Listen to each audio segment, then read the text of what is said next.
प्यारे बच्चों, आज पुनः तापमान संबंधी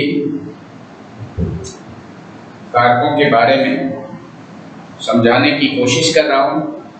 सभी बच्चे ध्यानपूर्वक इसको समझें और जहाँ भी नोट करने की आवश्यकता हो अपने रजिस्टर में नोट जरूर करें।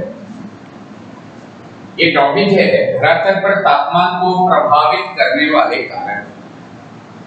धरातल पर तापमान को प्रभावित करने वाले कारक। बेटे, हम ये जानते हैं कि धरातल पर तापमान सभी सर्वत्र भागों में समान रूप से नहीं पाया जाता है, क्योंकि सूर्य का प्रकाश ये पृथ्वी के धरातलीय भाग पर समान रूप से नहीं पड़ते।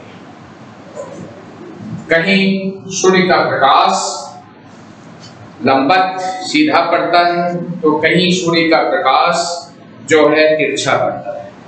इस तरह से सूर्य का जो ऊष्मा है वह धरातल पर समान रूप से सभी भागों में न पाए जाने का ये देखने को मिलता है। इस तरह से हम देखें तो धरातल पर तापमान को प्रभावित करने वाले बहुत से कारक उत्तरदायी हैं जो तापमान को प्रभावित करते हैं। सबसे पहला कारक अगर हम देखें तो सूर्य की सीधी व तिरछी किरणें।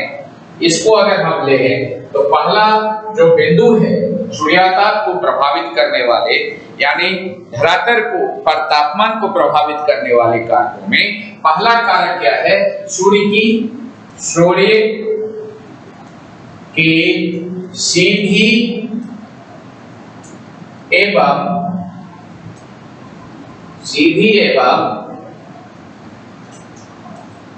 तिरछी किरणें।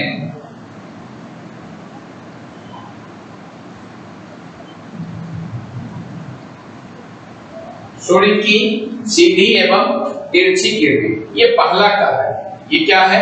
पहला कारक। सूर्य का प्रकाश धरातल पर कहीं सीधी पड़ती है और कहीं तिरछी पड़ती है। हम ये भी जानते हैं कि जहां पर सीधी पड़ेगी निश्चित रूप से वहां पर ऊष्मा का जो है ऊष्मा अधिक प्राप्त होगा, धरातल को ऊष्मा अधिक प्राप्त होगा, और जहां तिरछी पड़ेगी वहां पर ऊष्मा जो है धरातल को कम प्राप्त होगा। उदाहरण के रूप में हम देखते हैं कि जब उत्तरी गोलार्ध में सूर्य जो है वह कर्क रेखा पर चमकता है तो दिन की अवधि जो है काफी अधिक हो जाती है। उत्तरी गोलार्ध में जो है वह गर्मी के ऋतु जो है वह लंबे हो जाते हैं और सर्दी के ऋतु जो है वह छोटी होती है। सूर्य का प्रकाश सीधा पड़ने से उसका सौर विकिरण का जो अवशोषण जो है वो कम होता है। कम भागों में आने के कारण ऊष्मा जो है अधिक प्राप्त होता है। लेकिन अगर सूर्य की किरणें तिरछा पड़ता है तो निश्चित रूप से उसके अधिक वायुमंडल को क्रॉस करने के कारण उसका अवशोषण अधिक हो जाता है। साथ ही धरती के अधिकांश भागों में वो प्रकाश जो है ऊष्मा जो है बढ़ जाता है। बढ़ने के कारण जो ऊष्मा सीधी पड़ने वाले जगह पर जितनी प्राप्त होती है उतना वो वहां पर प्राप्त नहीं हो पाता है। यही कारण है कि धरातल पर जहां सूर्य की लंबवत किरणें होती है, जहां सूर्य की लंबवत किरणें बढ़ती है, निश्चित रूप से वहां पर जो है वह गर्मी अधिक महसूस होती है, तापमान अधिक प्राप्त होता है धरातल को। और जहां पर सूर्य की जो है वह किरणें दिन से पड़ते हैं वहां पर जो है वह ऊष्मा जो है कम प्राप्त होने के कारण धरातल पर तापमान भी कम पाया जाता है। कर्क रेखा और मकर रेखा के बीच में सूर्याताप अधिक प्राप्त होने के कारण निश्चित रूप से जो है वह वहां पर तापमान अधिक पाए जाते हैं और वह उष्णकटिबंध के रूप में जाना जाता है। लेकिन जो हम कर्क रेखा से ध्रुव की ओर या उपध्रुवीय क्षेत्र की ओर बढ़ते हैं सूर्य का प्रकाश जो है तिरछा पड़ना शुरू हो जाता है। तिरछा पड़ने के कारण जो सौर विकिरण है वह धरती के अधिकांश भागों में जाने के कारण वह उससे उतना अधिक ऊष्मा प्राप्त नहीं हो पाती है। ऐसी स्थिति में वहां पर जो है वह तापमान कम पाया जाता है। तो यही कारण है कि सूर्य के सीधे और तिरछे किरणों पर किरणों के पड़ने से धरातल के कुछ भागों पर अधिक गर्मी और कुछ भागों पर कम गर्मी महसूस होती है। एक बात और समझने की बात है कि जब सूर्यास्त एवं सूर्योदय के समय सूर्य की किरणें वो धरातल पर जो है बहुत अधिक जो फैलाव के कारण क्या होता है, तो वहां तापमान कम होने के कारण हम ऊपर की ओर सूर्य की तरफ देख पाते हैं। लेकिन जब मध्याह्न का समय होता है तो सूर्य का प्रकाश जो है सीधा पड़ता है और सीधा पड़ने के कारण क्या होता है, तो सौर विकिरण जो है धरती को अधिक प्राप्त होती है और सौर विकिरण अधिक प्राप्त होने के कारण क्या होगा, सौर विकिरण अधिक प्राप्त होने से वहां पर उष्मा जो है अधिक प्राप्त होगा। यही कारण है कि जहां पर सूर्य की सीधी किरणें पड़ती है वहां पर टेम्परेचर अधिक रहता है और जहां पर तिरछी किरणें पड़ती है वहां पर जो है वह क्या होता है, सौर विकिरण कम पड़ने से वहां पर गर्मी टेम्परेचर जो है बहुत कम पड़ता है। दूसरा है दिन की लंबाई। दूसरा पॉइंट क्या है, दिन की लंबाई।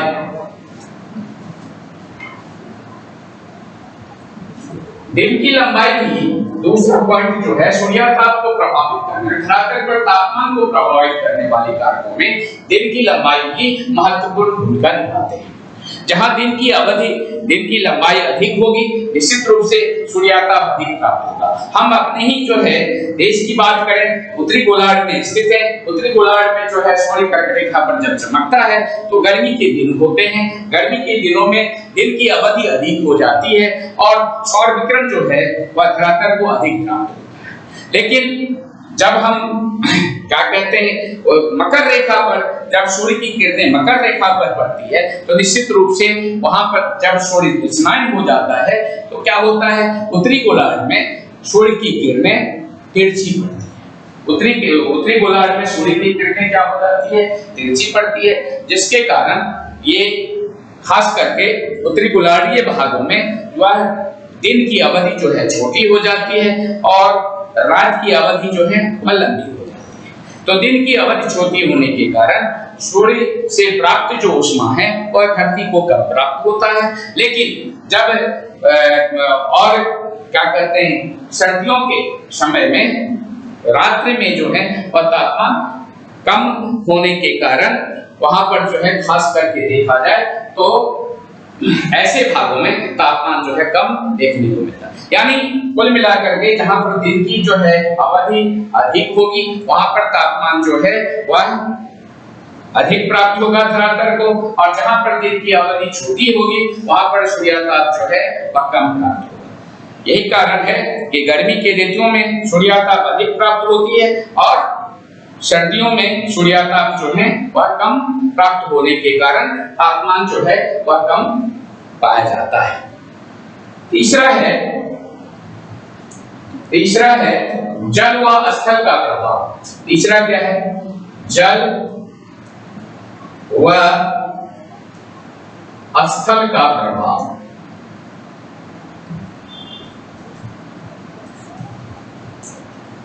जल व स्थल का प्रभाव।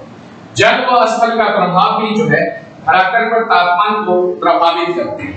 जल व स्थल के प्रभाव भी धरातल पर क्या करते हैं, तापमान को प्रभावित करते हैं। हम ये जानते हैं कि खास करके स्थलीय भाग ठोस होता है। स्थलीय भाग ठोस होने पर क्या होता है, सूर्य का प्रकाश पड़ने से सूर्याताप जो है स्थल को अधिक प्राप्त होता है। उसके लिए जो है स्थल क्या होते हैं, अपारदर्शी होता है, अतः वह शीघ्र ही जो है सूर्याताप के कारण गर्म हो जाता है। जबकि जलीय भाग क्या होता है, जलीय भाग जो है वह सूर्याताप वहां पर भी सूर्याताप पड़ता है तो लेकिन जल जो है अपारदर्शी होते हैं, अतः वहां पर जो है जल देर से गर्म होता है। जल क्या होता है, देर से गर्म होता है। स्थलीय भागों में भी देखा जाए तो जहां रेत के कण हैं वह शीघ्र ही गर्म होते हैं।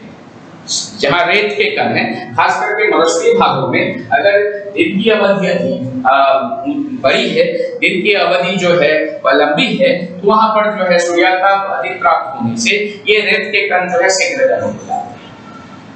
तो स्थलीय भाग में मिट्टी की संरचना पर भी जो है वह निर्भर करता है, जो कहाँ क्या जो है तापमान अधिक है या कहाँ कम है। क्योंकि स्थलीय भाग में भी जहाँ वनाच्छादित भाग है, जहाँ पर्वतीय भाग है, वहां पर जो है सूर्याघात पड़ने के बावजूद भी जो है वहां तापमान उतना अधिक नहीं हो पाता, जबकि जो है वह रेत वाले कण, सैंडी सॉइल वाले जो मरुस्थलीय भाग है, वहां पर जो है रेत के कण जो है शीघ्र क्या हो जाते हैं, सूर्य के प्रकाश से गर्म हो जाते हैं।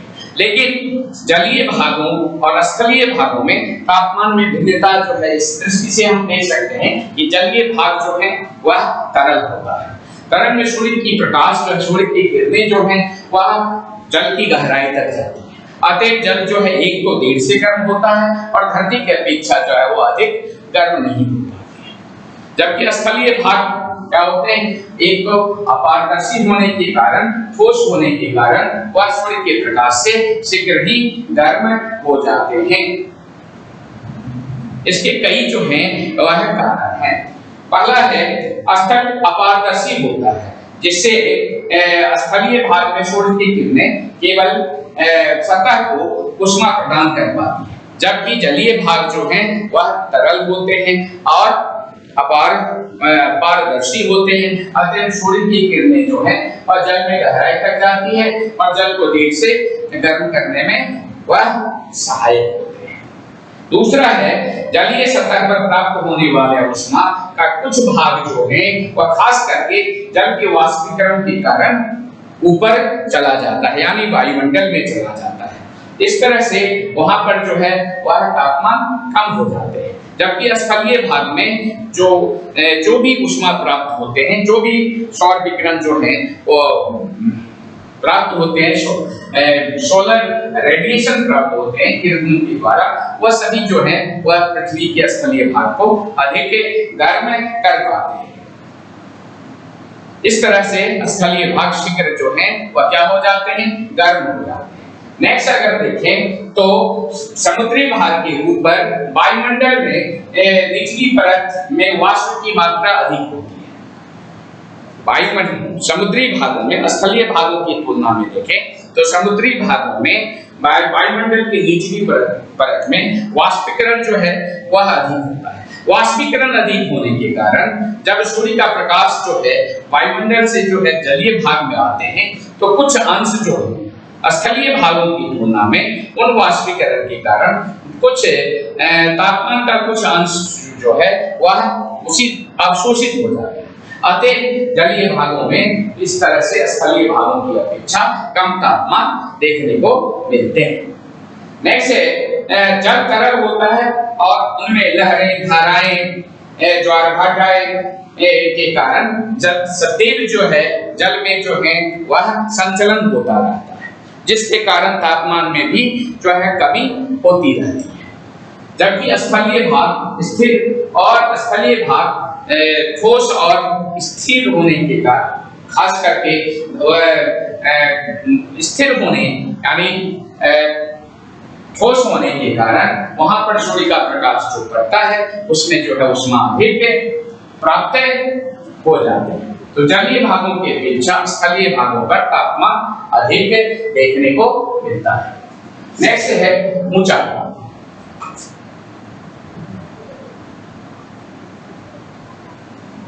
ऊंचाई धरातल पर तापमान को प्रभावित करने वाले कारकों में ऊंचाई भी एक महत्वपूर्ण कारक है। ऊंचाई भी एक महत्वपूर्ण कारक है। कैसे कारक है ऊंचाई? तो हम जानते हैं कि समुद्र की सतह से जो भाग जितना ऊंचा होता है वहां पर जो है तापमान कम पाया जाता है। हम ये भी जानते हैं कि क्षोभमंडल में धरती से जो है 165 मीटर की ऊंचाई पर 1 डिग्री तापमान की कमी आती है।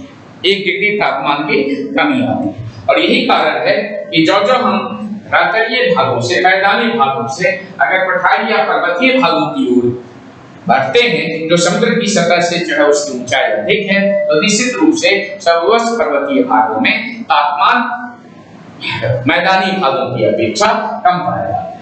उदाहरण के रूप में अगर हम देखें तो झालावाड़ और क्या कहते हैं आबू पर्वत एक ही अक्षांश में स्थित है। झालावाड़ और आबू पर्वत एक ही अक्षांश पर स्थित है, लेकिन गर्मियों में जो है वह झालावाड़ में तापमान जो है वह एक ही अक्षांश पर स्थित होने के कारण अधिक पाया जाता है। यानी झालावाड़ के मैदानी भागों में तापमान जो है अधिक पाया जाता है, लेकिन उसी आबू पर्वत पर जो है तापमान कम पाया जाता है। यही कारण है कि गर्मियों के दिनों में जो सैलानी होते, जो व्यक्ति क्योंकि संपन्न होते हैं, जो पर्वतीय भागों में जो है गर्मी के दिनों में गर्मी से राहत पाने के लिए इन पर्वतीय भागों पर जाकर के जो है वह समय बिताते हैं। तो इस तरह से एक ही अक्षांश पर आबू पर्वत और झालावाड़ की स्थिति एक ही अक्षांश पर होने के बावजूद भी मैदानी भागों में यह तापमान अधिक रहता है, जबकि झालावाड़ के निचले भागों में तापमान अधिक रहता है, जबकि आबू पर्वतीय भागों पर तापमान जो है वह कम पाया जाता है।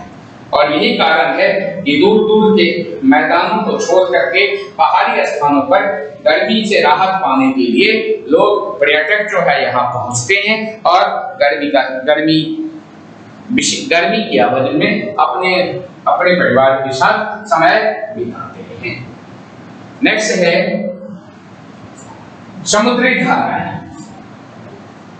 नेक्स्ट है समुद्री धाराएं। समुद्री धाराएं भी तापमान को प्रभावित करते हैं। धरातल पर तापमान को प्रभावित करने वाले कारकों में समुद्री धाराएं भी तापमान को प्रभावित करते हैं। कहोगे कैसे? तो समुद्री धारा जहां पर जो है सूर्याताप, जिन महासागरीय भागों में सूर्याताप अधिक प्राप्त होते हैं, निश्चित रूप से ऊपरी भाग गर्म हो जाने से वहां से गर्म जल धाराएं ठंडी जल धाराओं की ओर चलने लगता है। ठीक उसी प्रकार से ठंडी जल धाराओं से गर्म जल धाराओं की ओर नीचे से चलने लगता है। इस तरह से ये समुद्री धाराएं भी तापमान को बढ़ाते हैं और घटा भी देते हैं। जब गर्म जल धाराएं बढ़ती है तो जहां तक वो गर्म जल धाराएं जाती है वहां की तापमान को क्या करता है? औसत रूप से बढ़ा देता है। जबकि ठंडी जल धाराएं जब ठंड प्रदेशों से चलती है तो जहां तक वो पहुंचती है वहां के तापमानों को क्या करते हैं? कम कर देते हैं। इस तरह समुद्री धाराएं भी जो तापमान को प्रभावित करने वाले कारकों में महत्वपूर्ण कारक माने जाते हैं। नेक्स्ट है पवने। नेक्स्ट क्या है? पवने।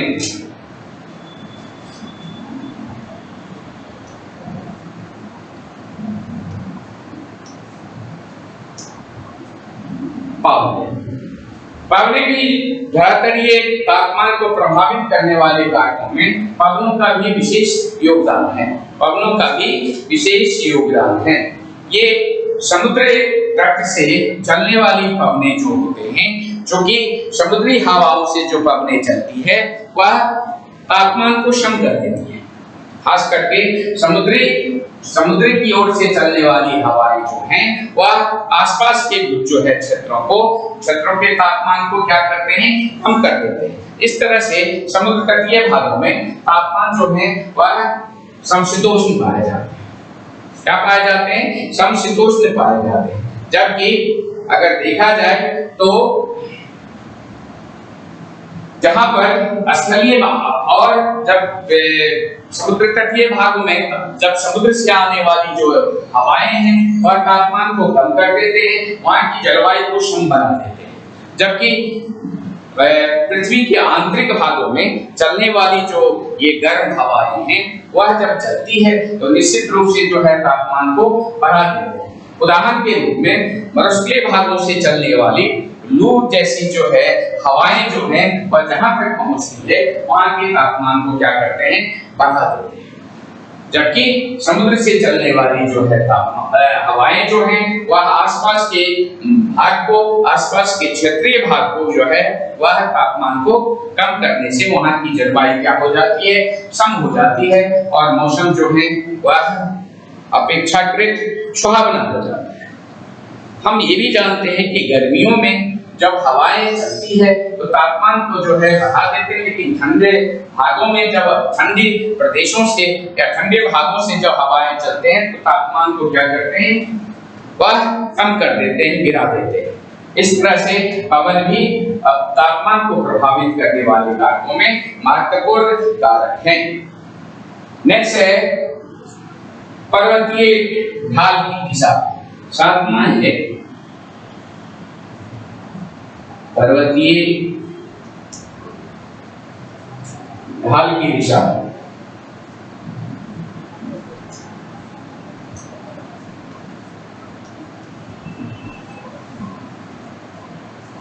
पर्वतीय ढाल की दिशा धरातल पर तापमान को प्रभावित करने वाले कारकों में पर्वतीय ढाल के दिशा भी जो है काफी हद तक प्रभावित करते हैं।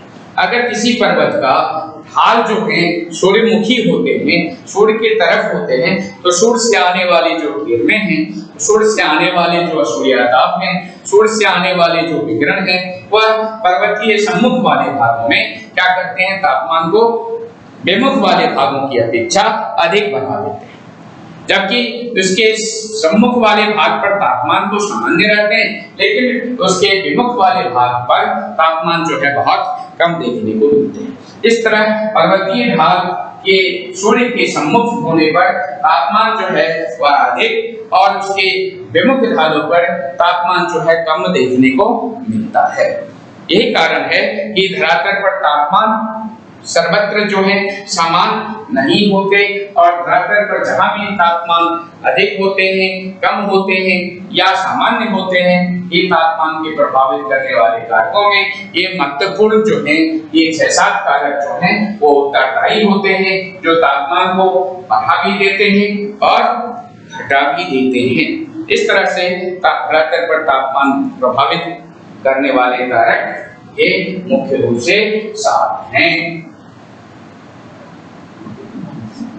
सबसे पहले इसको आप नोट करें, फिर आगे वाले देखेंगे। सबसे पहले इसको नोट करो। अब आगे हम ताप कटिबंध के बारे में आगे इसको नोट कर लो, फिर उसके बाद ताप कटिबंध के बारे में हम बताएंगे। नोट कर लिया?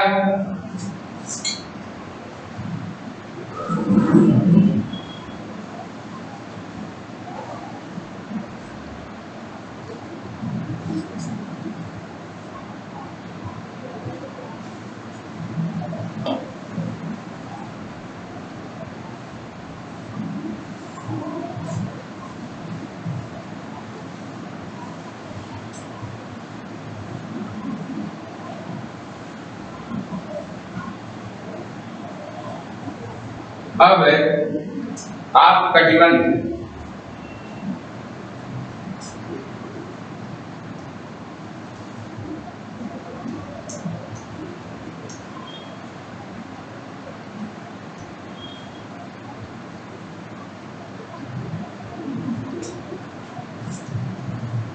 ताप कटिबंध, ताप मतलब तापमान, कटिबंध मतलब होता है जोन, क्षेत्र। पृथ्वी पर धरातल पर तापमान के वितरण संबंधी भिन्नताओं के आधार पर पृथ्वी को 5 ताप कटिबंधों में बांटा गया। धरातल पर तापमान की भिन्नताओं के आधार पर, तापमान की भिन्नताओं के आधार पर पृथ्वी को जो है कितने कटिबंध में, 5 कटिबंधों में बांटा गया। इसको हम फिगर से भी समझ सकते हैं। पृथ्वी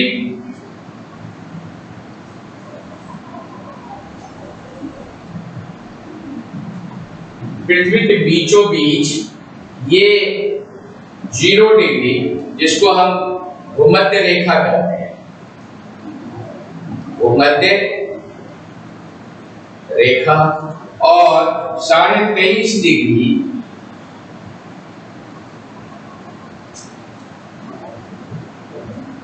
ये है कर्क रेखा। ये क्या है? कर्क रेखा। फिर इसी तरह से 23.5 डिग्री ये है मकर रेखा। मकर रेखा। अब ये 66.5 डिग्री उपध्रुवीय वृत्त है। उत्तरी उप ध्रुवीय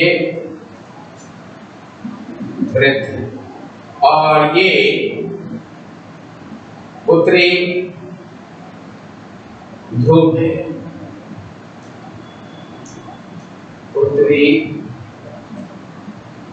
ध्रुव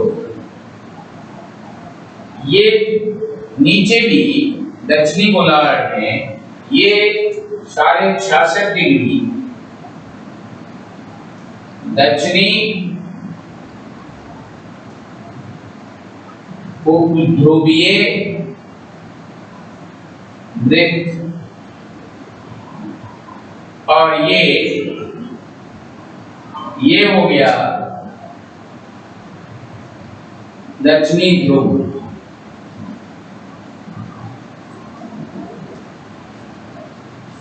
धरातल पर तापमान की भिन्नता अत्यधिक होने के कारण संपूर्ण पृथ्वी को 5 ताप कटिबंधों में बांटा गया है।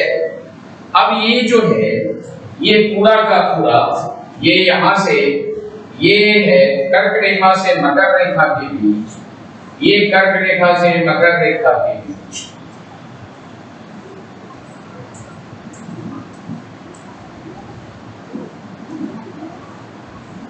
ये सारे के सारे अगर देखा जाए तो ये उष्ण कटिबंध है।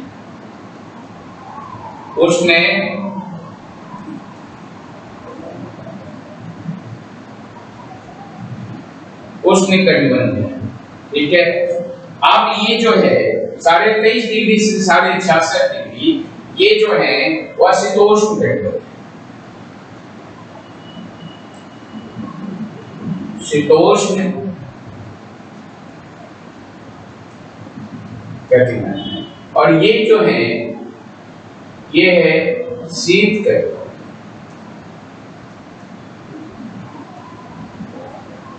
ठीक उसी प्रकार से ये भी शीतोष्ण कटिबंध।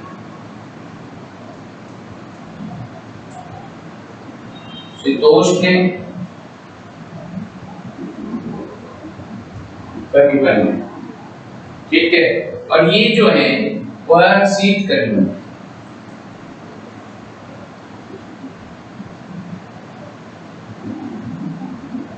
इस तरह से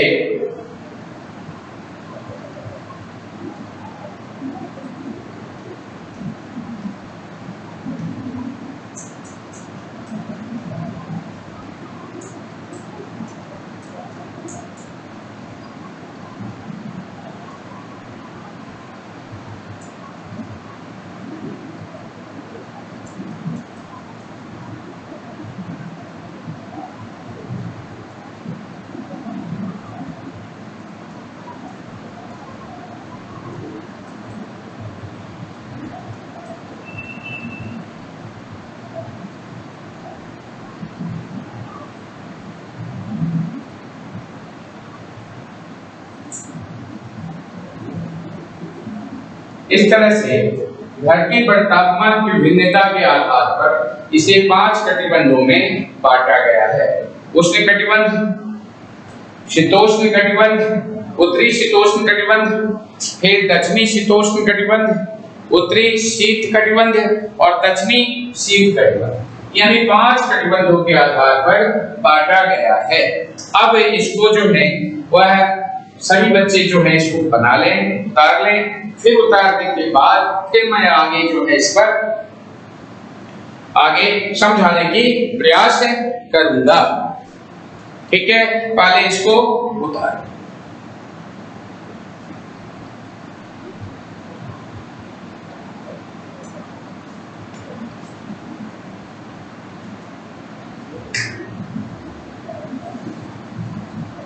उतार लिया।